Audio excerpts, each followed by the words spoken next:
Shalom, salam dalam kasih Tuhan kita Yesus Kristus. Saya Vikarismia Tuti Rahayu STH, melayani di Calon Resort GKI Rungan Hulu. Sahabat BSJD yang dikasihi dalam Tuhan, mari kita bersama-sama merenungkan akan sabda Tuhan dari kitab 2 Tawarik, pasal 5 ayatnya yang kedua sampai ayatnya yang ke-14. Dan saya akan membacakan ayatnya yang ke-13. Tabut perjanjian dipindahkan dan kemuliaan Tuhan memenuhi bait suci.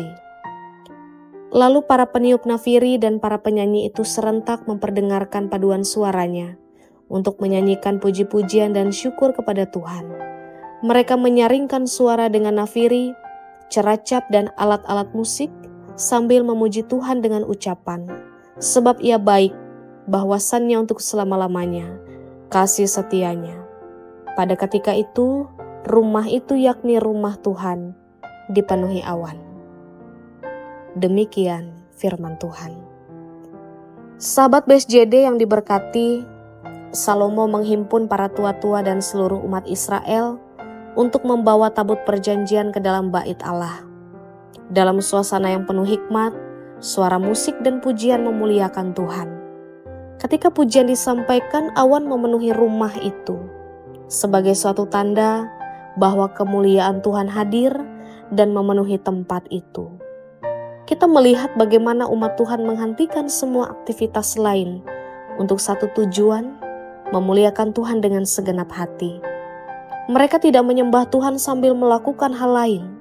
Mereka menyediakan waktu, menyatukan suara, serta memfokuskan hati mereka.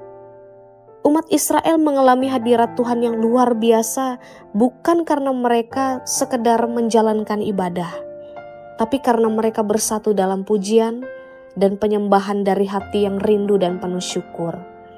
Itu yang membuat Tuhan hadir di tengah-tengah mereka.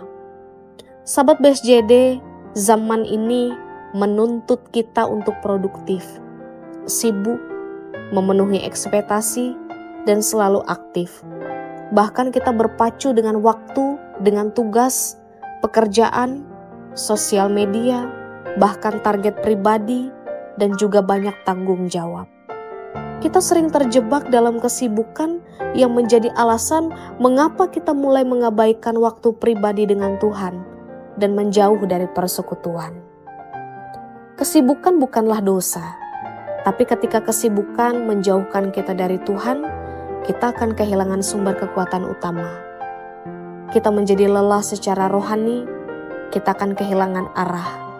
Itu mengapa firman Tuhan kembali mengingatkan kita hari ini. Persekutuan adalah nafas kehidupan rohani. Pada ayat yang ke-13, hadirat Tuhan turun ketika umatnya bersatu dalam penyembahan.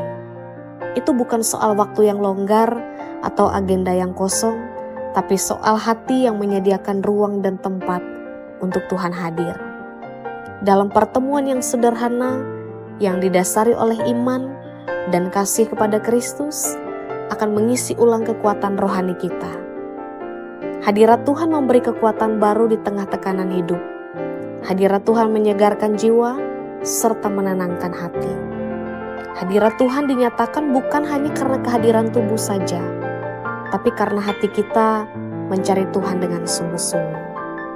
Firman Tuhan dan segala kebenarannya menuntun kehidupan kita, orang percaya. Mari kita bersama mengucap syukur atas firman Tuhan.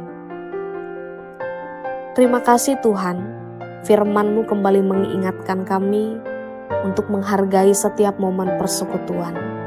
Sekecil apapun itu, biarlah setiap pertemuan yang kami dasari oleh iman menjadi tempat hadirat Tuhan hadir.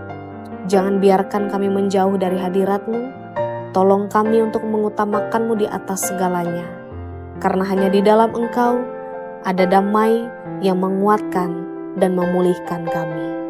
Amin.